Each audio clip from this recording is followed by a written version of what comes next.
Hi hello అందరికీ నమస్కారం. Welcome to our channel. నేను మీ ఆదిత్య. సో ఆంధ్రాలో కూటమి గవర్నమెంట్ ఫామ్ చేసిన తర్వాతకి జగన్మోహన్ రెడ్డి చేస్తున్నటువంటి ఆరోపణల గురించి మనందరికీ తెలిసిందే. ఢిల్లీ వేదికగా ఆయన చేసినటువంటి ధర్నా కార్యక్రమాలు కూడా మనం చూసాం. సో ఇప్పుడు అక్కడ ఎమ్మెల్సీకి సంబంధించినటువంటి ఒక హాట్ టాపిక్ కూడా నడుస్తుంది.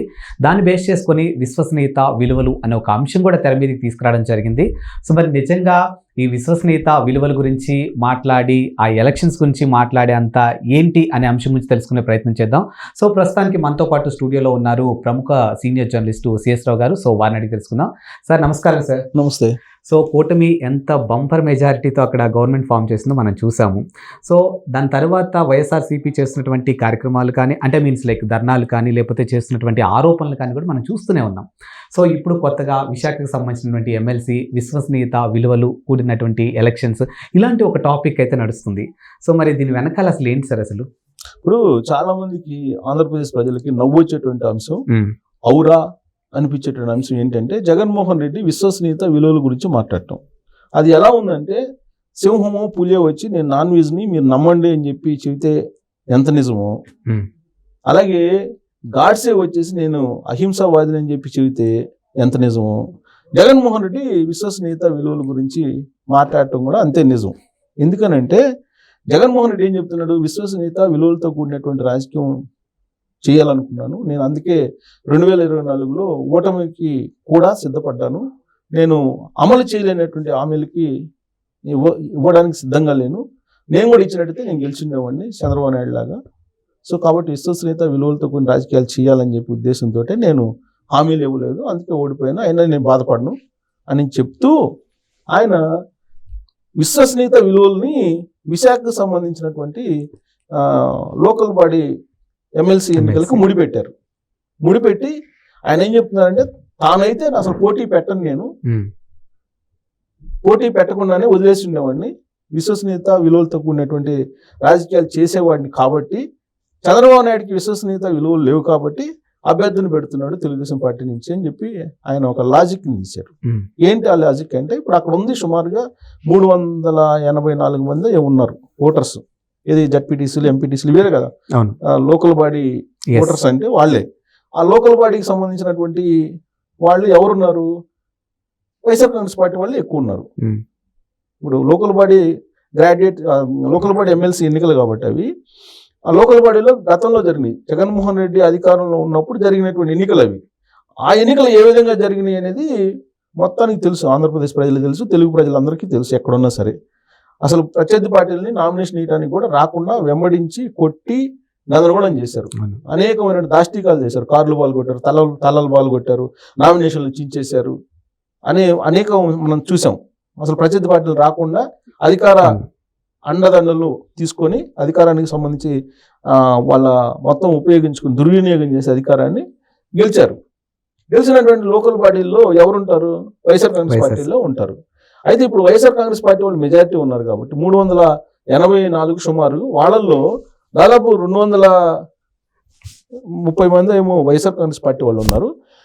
ఇంకా ముందేది 150 నుంచి 150 మంది వరకు మాత్రమే తెలుగుదేశం పార్టీ వాళ్ళు ఉన్నారు. అంటే గెలిచేదానికి అవకాశం లేదు తెలుగుదేశం పార్టీ వాళ్ళు.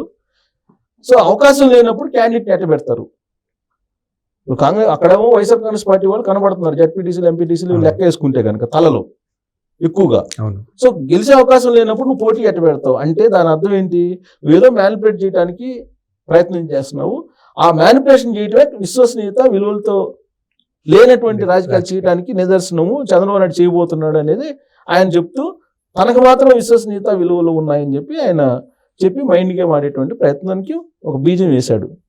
పాడేరు అలాగే వైజాగ్కి సంబంధించినటువంటి కొంతమంది లీడర్లతోటి ఆయన రివ్యూ సమావేశాన్ని ఏర్పాటు చేశాడు తాడేపల్లిలో. ఆ తాడేపల్లిలో ఈయన వినిపించినటువంటి విశ్వసనీయత విలువలు మాట తప్పని మనవి తప్పనేటువంటి వంశం గురించి చెప్పాడు ఆయన. అక్కడేమో బొత్స సత్యనారాయణ ఎమ్మెల్సీ అభ్యర్థిగా ప్రకటించారు. బొత్స సత్యనారాయణ వద్దన్నా కానీ ఆయనకే ఆ పదవిని అప్పచెప్పారు. ఇప్పుడు ఆయన చివరి వరకు ఉంటారా, అభ్యర్థిగా నిలబడరా అనేది కూడా డౌటే. ఆయన ఏమో నాకు ఇష్టం లేకపోయినా కానీ ఇచ్చారని చెప్పి ఆయన ఏదో ఈ మధ్యకాలంలో నిన్న మొన్న ఎక్కడ కామెంట్ చేశారు. కామెంట్ చేసి రాజకీయాల్లో ఓటమి అనేది కామనే, ఓటినా గెలిచినా పార్టీ పరంగా పోటీలో అయితే ఉండాలి కదా అన్నట్టుగా ఆయన నైరాశ్యంగా మాట్లాడారంటే దాని అర్థం ఏంది? ఓడిపోవడానికి సిద్ధంగా ఉన్నారనేది కదా. ఇప్పుడు ఉన్నటువంటి ఆ లోకల్ బాడీల్లో ఉన్నటువంటి ప్రజాప్రతినిధులు ఎవరైతే ఉన్నారో, సర్పంచ్లు, ఎంపీటీసీలు, వీళ్ళందరూ కూడా వాళ్ళేంటి ఇప్పుడు ఉన్నటువంటి పార్టీకి వ్యతిరేకంగా ఉన్నారు. ఎందుకు ఉన్నారంటే 73, 74 అధికారం కింద రావాల్సినటువంటి నిధుల్ని ఈయన బటన్ నొక్కే కార్యక్రమానికి ఉపయోగించుకున్నాడని చెప్పి ఆయన ప్రభుత్వంలోనే వాళ్ళు ధర్నాలకి దిగారు, ఆందోళనలు దిగారు అప్పుడు. కానీ ఒక్క పైసా ఇవ్వలేదు. జగన్మోహన్ రెడ్డి ప్రభుత్వం ఉన్నప్పుడే ఆయనకి వ్యతిరేకంగా ఉన్నారు. ఇప్పుడు జగన్మోహన్ రెడ్డి ప్రభుత్వం లేదు కాబట్టి పొలం అని చెప్పి తెలుగుదేశం పార్టీ కూటమి వైపు వాళ్ళు అందరూ మొగ్గు చూపారు. మొగ్గు చూపితే ఇప్పుడు తీరా లెక్కేస్తే అసలు వాళ్ళు వైఎస్ఆర్ కాంగ్రెస్ పార్టీకి ఉన్నారా లేదంటే తెలుగుదేశం పార్టీ కూటమి వైపు ఉన్నారా అనేది తెలుసుకోలేని పరిస్థితిలో జగన్మోహన్ రెడ్డి ఉన్నారు. పార్టీ సింబల్ గెలవచ్చు, కానీ పార్టీ సింబల్లో గెలిచినంత మాత్రాన ఎక్కడ కూడా రాజ్యాంగంలో పార్టీకే వేయాలని లేదు. ఇప్పుడు ఎమ్మెల్సీ ఎన్నికల్లో పార్టీకే వేయాలని ఎక్కడా లేదు రాజ్యాంగం. అది వాళ్ళకి వ్యక్తిగతమైనటువంటి స్వేచ్ఛ. అది ఓటు హక్కు అనేది వ్యక్తిగతమైనటువంటి స్వేచ్ఛ. అది కాబట్టి వాళ్ళు వ్యక్తిగతంగా స్వేచ్ఛగా వేసేటువంటి ఓటును కూడా ఈయనేమంటాడు, విశ్వసనీయత విలువలు అంటాడు. సో రేపు ఎన్నికల్లో తెలుగుదేశం పార్టీ వైపు వస్తారు. ఇప్పుడు మిగిలినటువంటి ఎవరైతే ఎమ్మెల్సీలు ఉన్నారో వాళ్ళ వైపు ఉన్నారని అనుకుంటున్నారో వాళ్ళని ఇప్పుడు యలహంక ప్యాలెస్కి ఏదో తీసుకెళ్తున్నాడు, బెంగళూరు అంటున్నారు. అక్కడ బెంగళూరులో ఉండేటువంటి ఆయన సొంత ప్యాలెస్, ఇది 30 ఎకరాలు 40 ఎకరాలు ఉందంటున్నారు. ఆ ప్యాలెస్ లో పెట్టి క్యాంపు రాజకీయాలు నడపాలని ఒక ప్రయత్నాలు చేస్తున్నారు. ఆ క్యాంపులకు రావడానికి కూడా వీళ్ళు సిద్ధపడలేదని చెప్పేసి ఇప్పుడు తాజా న్యూస్. ఇలాంటి పరిస్థితుల్లో ఆయన విశ్వసనీయత విలువలతో కూడినటువంటి రాజకీయాలు అంటూ ఆయన మాట్లాడి తానైతే కనుక అసలు అభ్యర్థినే పెట్టి ఉండేవాడిని కాదు అని చెప్పి ఆయన చెబుతున్నాడు.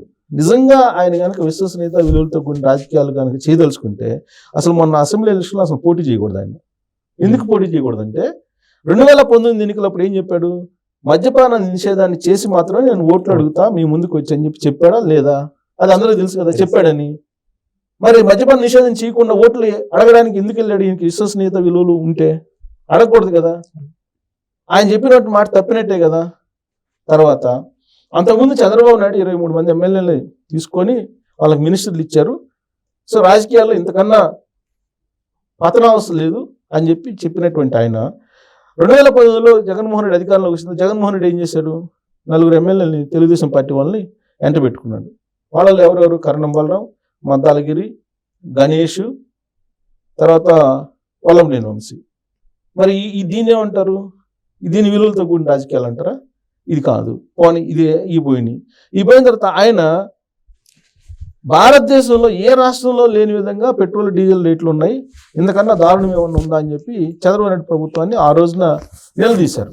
మరి ఈయన అధికారంలోకి వచ్చిన తర్వాత అదే పెట్రోల్ డీజిల్ రేట్ని పెంచాడు కదా, దాన్ని విశ్వసనీయత అంటారా? లేదు. సరే అది పోనీ. ఆయన ఏం చెప్పాడు, మొత్తం అసలు హామీలు దాదాపు 160 హామీలు ఇచ్చారు. ఒక్క హామీని కూడా అమలు చేయాల. ఒక్క బటన్ నొక్కే ఆ నవరత్నాలకు సంబంధించినటువంటి అంశాలు తప్ప మిగతా ఏమీ అమలు చేయకపోగా ఆయన మనసులో ఉన్నవి, ఆయన జనాల్ని ఇబ్బంది పెట్టేవి అనేక అంశాలు చేశారు. నకిలీ మద్యం అమ్మాడు, తర్వాత బ్రాండ్లు ప్రపంచంలో లేనటువంటి బ్రాండ్ని తీసుకొచ్చి అమ్మారు, సొంత బ్రాండ్లు అమ్మారు. ఇసుకు సంబంధించినటువంటి బ్లాక్ మార్కెట్ చేసుకున్నాడు. ఇప్పుడు అది శ్వేతపత్రాలన్నీ అవే కదా. భూములు కబ్జాలు చేశారు. ప్రభుత్వ భూములు చాలక ప్రైవేటు వ్యక్తులకు సంబంధించిన భూములు లాగేసుకున్నారు. ఆయన సొంత బొమ్మ వేసుకున్నాడు, రీసర్వే అని చెప్పేసి ఆయన రాళ్ల మీద బొమ్మలు వేసుకున్నాడు. తర్వాత కనిపించిన చోట 3 రంగులు వేసుకున్నాడు. ఇలా చెప్పుకుంటూ పోతే అనేకం చేశాడు ఆయన. ఆయనకి విలువలు అలాగే విశ్వసనీయత గురించి ఆయన మాట్లాడుతున్నాడు. సో కాబట్టి ఒక విశ్వసనీయత విలువల గురించి ఒకసారి మాట్లాడేటప్పుడు తానేంటి అనేది కొంత ఆలోచించుకోవాలి. అలా కాకుండా విశ్వసనీయత విలువలు అనేది మాట్లాడితే సొంత బాబాయిని చంపి వాళ్ళ చెల్లెళ్ళిద్దరు రోడ్ని పడి ఆ చంపిన వాళ్ళని ఎండబెట్టుకొని తిరుగుతున్నావు అని చెప్పి అడుగుతుంటే ఇంతవరకు సమాధానం లేదు. సొంత బాబాయిని ఎవరు చంపారో తెలియదు, ఆ దేవుడికి తెలుసు అన్నాడు ఆయన. 5 సంవత్సరాలు ముఖ్యమంత్రిగా ఉన్నటువంటి జగన్మోహన్ రెడ్డి. సో అందుకే విశ్వసనీయత విలువల గురించి మాట్లాడుతుంటే జనం ఆయన గురించి, ఆయన మైండ్ సెట్ గురించి కొంచెం ఆలోచిస్తున్నారు. కాబట్టి ఈ మైండ్ అంటే ఇలాంటి విశ్వసనీయత విలువలు చంద్రబాబు నాయుడుకి లేవు అని చెప్పి ఆయన ప్రజలకి చెప్పే ప్రయత్నం చేస్తుంటే ఆయన వైపు చూపిస్తుంది. 2019 వరకు ఆయన వైపు చూపించాలి, ఎందుకంటే ఆయన పరిపాలన తెలియదు కాబట్టి. 2019 నుంచి 2024 వరకు పరిపాలన చేసిన తర్వాత ఆయన నిజ స్వరూపం ఏదో క్లియర్ కట్గా అర్థమైన తర్వాత 11 మంది ఎమ్మెల్యేలను పరిమితం చేశారు ఆయనకని అంటే ఏ స్థాయిలో ప్రజలు తిరగబడ్డారనేది తెలుసుకోలేని పరిస్థితుల్లో ఆయన ఇంకా ఉన్నాడు అనేది ఇప్పుడు తాజా ఆయన చేస్తున్నటువంటి వ్యాఖ్యలు నిదర్శనంగా కనిపిస్తున్నాయి. కాబట్టి ఇది ఒక మైండ్ గేమ్ మళ్ళీ మొదలు పెట్టాడు. కానీ ప్రజలు ఆ మైండ్ గేమ్లో పడే పరిస్థితి లేదు. పైగా ప్రజాప్రతినిధులు అసలు పడరు, అందుకే వాళ్ళు క్యాంప్ రాజకీయాలకి దూరంగా ఉంటున్నారు. సో కాబట్టి జగన్మోహన్ రెడ్డి ఇప్పటికైనా తెలుసుకోవాలి, వాస్తవాలు తెలుసుకుంటే ప్రతిపక్షం అనేది గట్టిగా పోరాడాలి, ఉండాలి, ప్రజల పక్షాన ఉండాలి, ఖచ్చితంగా మనం కోరుకోవాల్సిందే. కానీ ఇలాంటి మాటలు చెప్పి ప్రజలను నమ్మించాలి, మరోసారి ప్రజలను మోసం చేయాలి, లేదంటే మరోసారి ప్రజలను మాయలో పెట్టాలి, వాళ్ళతోటి మైండ్ గేమ్ ఆడాలి అనుకుంటే అది మళ్ళీ వర్కౌట్ కాదు, వర్కౌట్ అయ్యే అవకాశమే లేదు. కాబట్టి ఆయన ఇప్పటికైనా తెలుసుకుంటే బెటర్, బలమైన ప్రతిపక్షం ఉండాలని కోరుకుందాం.